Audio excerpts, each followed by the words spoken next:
নাটোরের স্থানীয় বিএনপি নেতাকর্মীদের মারপিটের শিকার সাবেক ছাত্রলীগ নেতা উজ্জ্বল কুমার মণ্ডলের পরিবারের সাথে দেখা করেছেন বিএনপির যুগ্ম মহাসচিব রুহুল কবির রিজভী আহমেদ।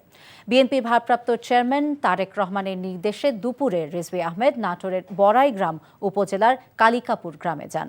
সেখানে মারপিটের শিকার বনপাড়া পৌর ছাত্রলীগের সাবেক সমাজ কল্যাণ বিষয়ক সম্পাদক উজ্জ্বলের পরিবারের সাথে কথা বলেন এবং বিএনপির পক্ষ থেকে সহযোগিতার আশ্বাস দেন। রিজভী বলেন, কেউ যদি অপরাধী হয় তার বিরুদ্ধে আইনি ব্যবস্থা নেবে সংশ্লিষ্ট কর্তৃপক্ষ।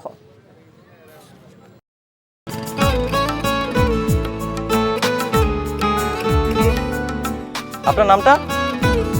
নীলা। রাহুল। রবি, এই মেয়েটারে তোর ভাবি সবাই কেমন লাগবে? আপনাকে না বলছে আমাকে ফলো না করতে? ফলো কেন করতেছিলেন? আপনাকে দেখতে ইচ্ছে করে আমার, আপনার সাথে কথা বলতে ইচ্ছে করে। আমি কি করবো ঠিক বুঝতে পারছি না।